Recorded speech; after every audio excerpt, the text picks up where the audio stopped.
This is Pawan Pandey. Welcome to my YouTube channel Pandey Indian education. आज हम इस वीडियोज में क्या सीखने वाले हैं, तो आज हम इस वीडियोज में फ्यूचर कंटिन्यूअस टेंस सीखने वाले हैं। इससे पहले हम 12th tense related videos upload कर चुके हैं, जिसमें हमने अच्छी तरह से पास्ट टेंस और प्रेजेंट टेंस काइंड्स को पढ़ा है। तो अगर आप उस वीडियोज को नहीं देखे हैं तो आप प्लेलिस्ट से या डिस्क्रिप्शन बॉक्स में दिए हुए लिंक से देख सकते हैं। आज हम इस वीडियोस में फ्यूचर कंटिन्यूअस टेंस के बारे में जानेंगे कि फ्यूचर कंटिन्यूअस टेंस होता क्या है, इसका पहचान क्या होता है, इसका स्ट्रक्चर क्या होता है, सेंटेंस बनाने का रूल क्या होता है और सेंटेंसेस कैसे बनते हैं। हम इस वीडियोज में बेसिक से लेकर एडवांस तक सभी बातों को जानेंगे फ्यूचर कंटिन्यूअस टेंस के रिलेटेड हुए। तो बिना टाइम वेस्ट किए हुए हम वीडियोज को स्टार्ट करते हैं।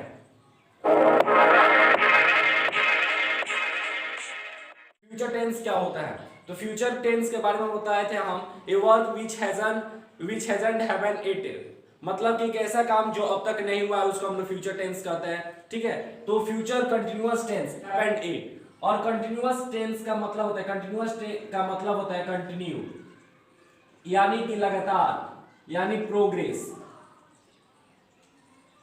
ठीक है, तो हम इस वीडियोस में फ्यूचर कंटिन्यूअस टेंस को जानेंगे। तो फ्यूचर कंटिन्यूअस टेंस का डिफिनीशन क्या होता है, तो फ्यूचर कंटिन्यूअस टेंस का हमारा डिफिनीशन होता है future continuous tense some time refer to as unfinished action. मतलब फ्यूचर कंटिन्यूअस टेंस कभी-कभी ऐसा मतलब रेफर करता है, मतलब सेंटेंस को रेफर करता है एक अनफिनिश्ड काम, मतलब रेफर करता है अनफिनिश्ड एक्शन। अनफिनिश्ड एक्शन का मतलब कि पूरा अपूरा काम। ठीक है, मतलब जो काम पूरा ना हुआ हो उसको फ्यूचर कंटिन्यूअस टेंस एक्सप्रेस करता है। और या that will be progress eight A time, जो काम मतलब प्रोग्रेस कंटिन्यू हो अब के बाद, मतलब अभी जो हो रहा है उसके बाद में वो काम प्रोग्रेस हो, कंटिन्यू हो, उसको हम लोग फ्यूचर कंटिन्यूअस टेंस कहते हैं। ठीक है, तो फ्यूचर कंटिन्यूअस टेंस का पहचान होता है, हम लोग जानते हैं कि शुरू से हम लोग पढ़ते हुए आ रहे हैं कि जिस भी सेंटेंस में, जो भी हिंदी सेंटेंस है उसके अंत में अगर ता रहेगा, टी रहेगी या ते रहेंगे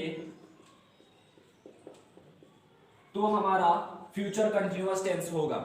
लेकिन आपको ये जानना होगा कि अगर आप कोई भी कॉम्पिटिटिव एग्जाम देते हैं या कोई भी एग्जाम देते हैं इंग्लिश का, तो आपको हिंदी सेंटेंसेस देकर नहीं पूछेगा कि बताइए कौन सा टेंस है। तो उस वक्त आपको पहचानना होगा अपने टैलेंट से, अपने कंसेप्ट से आपको बताना होगा कि सेंटेंस हमारा फ्यूचर कंटिन्यूअस टेंस है या नहीं। तो उसको हम लोग कैसे पहचानेंगे उसको समझते हैं। बताया था कि फ्यूचर टेंस में हम लोग दो हेल्पिंग वर्ब का प्रयोग करते हैं। कौन कौन सा, तो सेल और विल। सेल का प्रयोग किसके साथ करते हैं और विल का प्रयोग किसके साथ करते हैं, हमने उस वीडियोस में यानी ये सिंपल फ्यूचर टेंस के वीडियोस में बतलाया है। तो आप उस वीडियोस को कमेंट बॉक्स के लिंक से देख सकते हैं या प्लेलिस्ट से देख सकते हैं। ठीक है, तो फ्यूचर टेंस में हम लोग सेल विल का प्रयोग करते हैं। और फ्यूचर कंटिन्यूअस टेंस का पहचान होता है हमारा subject plus will, shall plus be plus before plus other word. ये हमारा स्ट्रक्चर होता है फ्यूचर कंटिन्यूअस टेंस का। जो ये स्ट्रक्चर होता है वो हमारा सिंपल स्ट्रक्चर होता है। जब हम इसके हिंदी करते हैं, यानी कि जैसे कि हम एक सेंटेंस बोले, वह खाता रहेगा, वह पढ़ाता रहेगा, वह सोता रहेगा, तो ये जो हम सेंटेंसेस बोल रहे हैं ये सेंटेंसेस हमारा लॉजिकली करेक्ट नहीं है, यानी कि जो सेंटेंस हम बोल रहे हैं ये पूरा वाक्य नहीं है। ठीक है, अपूरा है। जैसे कि हमने आपको डिफिनेशन में भी बताया है कि future continuous tense some time refer to as unfinished action, मतलब अपूरा काम को डिस्क्राइब करता है। उसी प्रकार ये वाला फ्यूचर कंटिन्यूअस टेंस है। तो हम इसको लॉजिकली करेक्ट करने के लिए हम लोग इसमें कंजंक्शन का प्रयोग करते हैं और फिर सब्जेक्ट प्लस V1 या V5 प्लस अदर वर्ड का प्रयोग करते हैं। इससे हमारा सेंटेंसेस लॉजिकली करेक्ट हो जाता है। ठीक है, लेकिन हम आपको ये नहीं कह रहे हैं कि जो सेंटेंसेज है वह पढ़ाता रहेगा, ही विल बी टीचिंग, ये सेंटेंस हमारा फ्यूचर कंटिन्यूअस टेंस का नहीं है। हम ये नहीं कह रहे हैं, हम कह रहे हैं कि ये फ्यूचर कंटिन्यूअस टेंस का सेंटेंस है, लेकिन ये हमारा लॉजिकली सही नहीं है, मतलब लॉजिकली करेक्ट नहीं है फ्यूचर कंटिन्यूअस टेंस का। ठीक है, तो लॉजिकली करेक्ट करने के लिए हम लोग इसमें कंजंक्शन का प्रयोग कर सकते हैं। और ये जो सेंटेंस है वो हमारा अपूरा है, मतलब पूरा नहीं बतला रहा है। ठीक है, तो फ्यूचर कंटिन्यूअस टेंस का स्ट्रक्चर क्या होता है, तो subject plus will, shall plus be plus before plus other word. ठीक है, उसे हमने एग्जांपल को देख लिया, जैसे कि वह पढ़ाता रहेगा, वह सोता रहेगा, मैं खाता रहूंगा, मैं पढ़ाता रहूंगा, मैं चिल्लाता रहूंगा, मैं घूमते रहूंगा। तो ये जो सेंटेंसेस है वो हमारा फ्यूचर कंटिन्यूअस टेंस है। तो फ्यूचर कंटिन्यूअस टेंस के पूरे स्ट्रक्चर को हम लोग जानते हैं कि फ्यूचर कंटिन्यूअस टेंस के स्ट्रक्चर्स हमारे क्या होते हैं। तो जैसे हमने बताया कि आपको फ्यूचर कंटिन्यूअस टेंस पहचानने के लिए कहा जाएगा, तो आप कैसे पहचानेंगे। तो फ्यूचर कंटिन्यूअस टेंस पहचानने के लिए आपको सबसे पहले जो भी सेंटेंसेस है उसमें देखेंगे कि उसमें will, shall plus be plus before है या नहीं। अगर इतना आपको दिख जाता है उस सेंटेंस में तो समझिए कि वो हमारा फ्यूचर कंटिन्यूअस टेंस का है। और ये जो सेंटेंसेज है ये जूनियर क्लासेस के लिए होता है। अगर आप अपर क्लासेस में यानी ब्रेक क्लासेस में, तो आपको इन स्ट्रक्चर का फ्लो करना होगा। अगर इस स्ट्रक्चर पे बेस्ड होगा तो समझिए कि सेंटेंसेस हमारा फ्यूचर कंटिन्यूअस टेंस का है, अन्यथा नहीं है। ठीक है, तो फ्यूचर कंटिन्यूअस टेंस के हमारे पूरे स्ट्रक्चर्स क्या होते हैं और सेंटेंसेस कैसे बनते हैं उसको देखते हैं। फ्यूचर कंटिन्यूअस टेंस के हमारे बेसिक स्ट्रक्चर्स क्या होता है, तो बेसिक स्ट्रक्चर होता है subject shall will plus be plus before plus other word. ठीक है, और उसी से हमने इतना स्ट्रक्चर्स को क्रिएट किया है। मतलब निगेटिव का क्या होता है, इंट्रोगेटिव, इंट्रोनिगेटिव, डब्ल्यूएच इंट्रोगेटिव और डब्ल्यूएच इंट्रोनिगेटिव। डब्ल्यूएच का मतलब होता है क्वेश्चन वर्ड, जैसे कि हम लोग बोलते हैं what, who, home, when, how. ये जो वर्ड है इसी को हम लोग बोलते हैं क्वेश्चन वर्ड, इससे क्रिएट होगा। ठीक है, और फिर हम उसमें हेल्पिंग वर्ब शैल विल का प्रयोग करेंगे और फिर be plus before plus other word, इसी से हमारे सेंटेंसेस पूरे बनेंगे। ठीक है, तो सबसे पहला हमारा अफर्मेटिव है। अफर्मेटिव का मतलब होता है साधारण सा वाक्य जिसमें ना ही ना का प्रयोग करते हैं और ना ही क्वेश्चन वर्ड का प्रयोग करते हैं। मतलब सरल वाक्य में बोलते हैं, जैसे कि हमने अभी उस वक्त से बोला कि वह खाता रहेगा, वह पढ़ाता रहेगा, वह सोता रहेगा, मैं जाते रहूंगा। तो ये जो सेंटेंसेस है ये हमारा फ्यूचर कंटिन्यूअस टेंस का सिंपल सेंटेंसेस है, मतलब अफर्मेटिव सेंटेंसेस है। तो जब हम इसका अनुवाद करेंगे तो लिखेंगे आई के साथ हमारा सेल का प्रयोग होता है और बी का प्रयोग करेंगे और बिफोर में हम जैसे कि बोल देते हैं I shall be eating a mango, मतलब मैं एक आम खाता रहूंगा, मैं एक आम खाता रहूंगा। तो ये जो सेंटेंसेज है ये हमारा अपूरा है कि कब खाएंगे, कब ये आम खाएंगे ये हमको मालूम नहीं चल रहा है।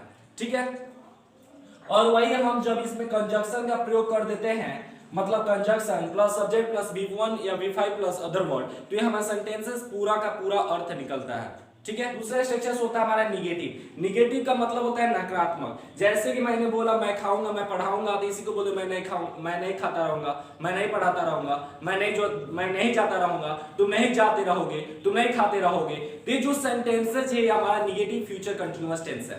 ठीक है, तो इसको बनाने के लिए हम लोग शैल विल प्लस नॉट का प्रयोग कर सकते हैं या सन या और नॉट का प्रयोग कर सकते हैं।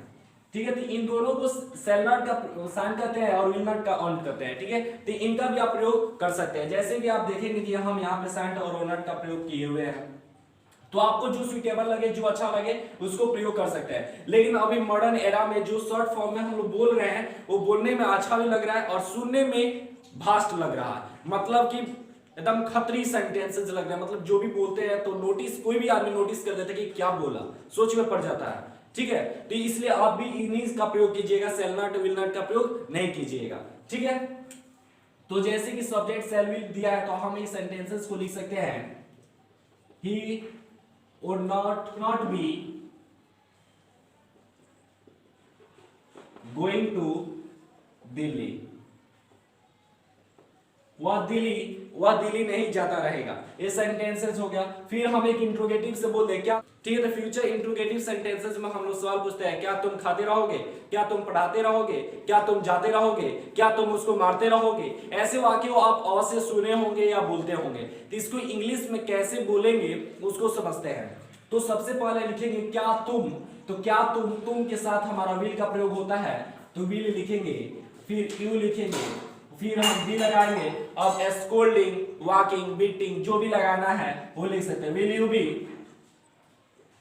बी ईटिंग, क्या तुम खाते रहोगे, क्या तुम पीटते रहोगे तो विल यू बी बीटिंग, क्या तुम टहलते रहोगे विल यू बी वॉकिंग। ठीक है, तो ऐसे वाक्य हजारों बना सकते हैं। फिर होता है हमारा इंट्रोनिगेटिव। इंट्रोनिगेटिव का मतलब होता है प्रश्न नकारात्मक, क्या तुम नहीं खाते रहोगे, क्या तुम नहीं टालते रहोगे, क्या तुम नहीं पढ़ाते रहोगे, तो ऐसे वाक्य अवश्य सुने होंगे। तीन का जो आप बनाओगे तो बनाओगे will you not B walking in this field. इसका मतलब होता है क्या तुम इस मैदान में नहीं टहलते रहोगे, क्या तुम इस मैदान में नहीं टहलते रहोगे, तो इसका इंग्लिश होगा will you not B walking in this field. इसमें देखेंगे विल हमारा हेल्पिंग वर्ब है और हमने यहाँ पे वो नॉट लिखा है, तो आप यहाँ पे विल नॉट बी लिख सकते हो, will not you be walking in this field, फिर will not you be walking in this field. तीन तरीकों से इन सेंटेंसेस को आप बना सकते हैं, जो आपको अच्छा लगेगा उसको बनाएगा। हमने आपको विल का प्रयोग किया यानी कि सिंपल फॉर्म में आपको बतलाया। फिर WH इंट्रोगेटिव में तुम क्या खाते रहोगे, तुम कहां पढ़ाते रहोगे, तुम कहां जाते रहोगे, तो जो सेंटेंसेज है तो ये हमारा फ्यूचर सेंटेंसेज है, फ्यूचर कंटीन्यूअस टेंस सेंटेंसेज है और ये हमारा WH वर्ड रिलेटेड है। ठीक है, तो तुम क्या पढ़ाते रहोगे, तो what will you be teaching, क्या तुम क्या पढ़ाते रहोगे, तो what will you be teaching. तो यहाँ पे आप देखेंगे कि यहाँ पे आपका ऑब्जेक्ट के रूप में आंसर निकलेगा। ऑब्जेक्ट के रूप में मतलब आप क्या पढ़ाते रहोगे। ठीक है, तो आप क्या पढ़ाते रहोगे, तो आप मैथ पढ़ाते रहोगे तो मैथ बोलेंगे, साइंस पढ़ाते होंगे तो साइंस बोलेंगे, इंग्लिश पढ़ाते होंगे तो इंग्लिश बोलेंगे। लेकिन वही यहाँ पे इंट्रोगेटिव सेंटेंसेस था विल यू बी ईटिंग, क्या तुम खाते रहोगे, तो यस और नो के रूप में आप यहाँ पे आंसर देंगे। जो भी टेंस काइंड्स पढ़ा उसमें हमने इन दोनों सेंटेंसेस को, दोनों स्ट्रक्चर्स को अच्छी तरह से समझाया है कि यस और नो कहाँ आंसर निकलता है और ऑब्जेक्ट के रूप में कहाँ आंसर निकलता है। ठीक है, फिर यहाँ पे सेंटेंसेस है WH इंट्रोगेटिव, वह कहाँ नहीं पढ़ाता रहेगा, वह कहाँ नहीं पढ़ाता रहेगा, तो इसका हम लोग लिख सकते हैं वेयर और नॉट ही टीचिंग, वेयर और नॉट ही बी टीचिंग। ठीक है, वह कहां नहीं पढ़ाता रहेगा, तो ही के लिए वह हो गया, और नॉट भी मतलब फ्यूचर कंटीन्यूअस टेंस का पहचान है, मतलब कहां, टीचिंग मतलब पढ़ाना, वह कहां नहीं पढ़ाता रहेगा, वह कहां, तुम कहां नहीं जाते रहोगे, तुम कहां नहीं जाते रहोगे, तो where you not be going. ठीक है, where will you not be going, ऐसे वाक्य को बना सकते हैं। तो एडवांस स्ट्रक्चर को अब हम समझते हैं। ये था हमारा सिंपल सेंटेंस जो हम लोग जूनियर क्लासेस में सीखते हैं और जानते हैं। लेकिन अब हम जो जानेंगे वो फ्यूचर टेंस, फ्यूचर का भास्ट सेंटेंसेस होगा और हम लोग इसे ही बड़ी क्लासेस में सेंटेंसेस को पढ़ेंगे और वाक्यों को पहचानेंगे और परीक्षा में अटेम्प्ट करेंगे। ठीक है, तो उसको देखते हैं। फ्यूचर कंटीन्यूअस टेंस का एडवांस स्ट्रक्चर क्या होता है, तो एडवांस स्ट्रक्चर का रूप हमने आपको दिखला दिया था, फिर हम आपको यहाँ पे रिपीट करते हैं, एग्जांपल देना है तो जो हमारा फ्यूचर कंटीन्यूअस टेंस का स्ट्रक्चर होता है वो हमारा होता है subject plus will shall plus be plus before plus other word. ये होता है हमारा फ्यूचर कंटीन्यूअस टेंस का स्ट्रक्चर। फिर हम यहाँ पे सेंटेंस के यानी दो क्लॉज को जोड़ने के लिए कंजक्शन का प्रयोग करेंगे, प्लस V1 या V5 प्लस अदर वर्ड। देखेंगे जो हमारे ये सेंटेंस होगा ये हमारा सिंपल प्रेजेंट टेंस के रूप में बनेगा, सिंपल प्रेजेंट टेंस के रूप में बनेगा। हो सकता है कि ये सेंटेंस जो होगा ये पहले लिखा जाए बाद में ये लिखा जाए। ठीक है, तो जैसे हम एक एग्जांपल को देते हैं, जब तक तुमसे हमारा सेंटेंसेस बड़ा है, जैसे उस वक्त से पढ़ रहे हैं, वह वहां खड़ी रहेगी, वह वहां पढ़ेगा, तो ये हमारा फ्यूचर टेंस का सेंटेंस है, यानी कि फ्यूचर कंटीन्यूअस टेंस का सेंटेंस है। जब तक तुम नहीं जाओगे, ये भी सेंटेंस हमारा फ्यूचर ही टेंस का है। तो आपको मालूम होना चाहिए कि हम जो भी सेंटेंसेस बनाते हैं तो सेंटेंसेस में हमारा क्लॉज में दो बार हेल्पिंग वर्ब और या दोनों बार क्लॉज में हमारा एक ही सेंटेंसेस एक ही टेंस का नहीं बनता है। जैसे कि यहाँ पे दिया हुआ था, इसको भी फ्यूचर टेंस और इसको भी फ्यूचर टेंस हम नहीं बना सकते हैं, इसको फ्यूचर टेंस और इसको सिंपल प्रेजेंट टेंस के रूप में ही बनाएंगे। ठीक है, तो जो भी स्ट्रक्चर होता है एडवांस स्ट्रक्चर हमने आपको अच्छी तरीके से बतलाया है कि टेंस में कौन सा स्ट्रक्चर एडवांस होता है और कौन से बेसिक होते हैं। एडवांस स्ट्रक्चर कौन कौन से होते हैं आपको सभी वीडियोज में, टेंस के सभी काइंड्स वीडियोज में अपलोड हुए हैं, तो आप उन वीडियोज को मिस नहीं कीजिए और उन वीडियोज को अवश्य देखिए। अगर वो वीडियोज पसंद आते हैं तो उस वीडियोज को लाइक कीजिए, दोस्तों तक शेयर कीजिए और चैनल को और चैनल पे पहली बार देख रहे होंगे तो चैनल को सब्सक्राइब भी कीजिएगा। सेंटेंसेस हमारा एडवांस स्ट्रक्चर है, जैसे कि ये सेंटेंसेस भी हमारा फ्यूचर टेंस का, ये सेंटेंसेस हमारा फ्यूचर टेंस का। तो इसको हम लोग बनाएंगे कैसे? until you go she will be standing there। ठीक है, ये सेंटेंसेस में आपको ध्यान देना होगा कि until है तो until के बाद आप ये नहीं लिख सकते हैं until you will not go she will be standing there। ये जो सेंटेंसेज है इसमें आप देखेंगे until हमारा कंजक्शन है और you will not go मतलब आप सिंपल इसको टेंस में बनाया यानी सिंपल फ्यूचर टेंस में बनाया है तो आप will not नहीं लिख सकते हैं। टेंस किसी भी सेंटेंस में दो बार एक ही टेंस को रिपीट नहीं करते हैं, यानी कि अलग अलग टेंस को रिपीट कर सकते हैं सेंटेंसेस में यानी कि क्लॉज में, लेकिन एक ही सेंटेंसेस को दो क्लॉज में प्रयोग नहीं कर सकते हैं। ठीक है, तो यहाँ पे until you will not go she will be standing there, तो यहाँ पे you है तो you के साथ do not go भी नहीं लगा सकते हैं, will not go भी नहीं लगा सकते और will go भी प्रयोग नहीं कर सकते हैं। तो आपका जो सही सेंटेंसेज होगा until you will go, until you go she will be standing there, तो यही आपका सही सेंटेंसेज होगा। आपको बता दे कि until हो, however हो, whatever हो, unless हो, इफ हो, इसके साथ कभी भी हम लोग निगेटिव का प्रयोग यानी कि डू नॉट का प्रयोग या फ्यूचर का शैल विल का प्रयोग नहीं करते हैं। जब भी ये वर्ड होगा तो until he will go, until he will eat, until I say ये कभी भी प्रयोग नहीं करेंगे, until I do not, until I do ये कभी भी प्रयोग नहीं करेंगे। तो आपको इसको मार्क कर लेना है और आपको सेंटेंसेस के लिए और आपको इस तरह के एडवांस स्ट्रक्चर के सेंटेंसेस को बनाने के लिए आपको इस स्ट्रक्चर को एकदम रट जाना है। पढ़ोगे मैं पढ़ाता रहूंगा, जब तक तुम खाते रहोगे मैं खिलाते रहूंगा, जब तक तुम रहोगे मैं रखूंगा, जब तक तुम सोओगे मैं सो लाऊंगा। ये जो सेंटेंसेज है ये हमारा फ्यूचर कंटीन्यूअस टेंस का सेंटेंसेज है। तो फ्यूचर कंटीन्यूअस टेंस के वीडियोस में आपने क्या सीखा? फ्यूचर कंटीन्यूअस टेंस का डिफिनीशन क्या होता है, रूल क्या होता है, स्ट्रक्चर क्या होता है, इंडिकेशन क्या होता है, एग्जांपल क्या होता है, आपने इस वीडियोज में सीखा। यहाँ तक कि आपने बड़े क्लास में 12th 11th क्लास में इन तरह के क्वेश्चंस आते हैं, ये सेंटेंसेस बताइए कि फ्यूचर कंटीन्यूअस टेंस का है या नहीं, ये सेंटेंसेस करेक्ट है या नहीं। तो ऐसे सेंटेंसेस आते हैं, आप इस वीडियोज में सीख लिए। तो आशा करते हैं कि इस वीडियोस में बताए गए सभी पॉइंट्स आपको समझ में आए होंगे। अगर वीडियो से कोई भी आपको डाउट होगा तो आप कमेंट बॉक्स में अपना फीडबैक दे सकते हैं, हम उसका रिप्लाई करने का कोशिश करेंगे। और अगर वीडियो से आपको थोड़ा भी बेनिफिट हुआ है, थोड़ा भी जानकारी मिला है तो आप वीडियोस को लाइक कीजिए और अपने दोस्तों तक शेयर कीजिए। और पहली बार चैनल पे आए हैं तो चैनल को सब्सक्राइब कीजिए, और चैनल को सब्सक्राइब कर दिया है तो उसके लिए आपको धन्यवाद। फिर मिलते हैं हम अगले वीडियोस में, तब तक के लिए stay safe, stay at home.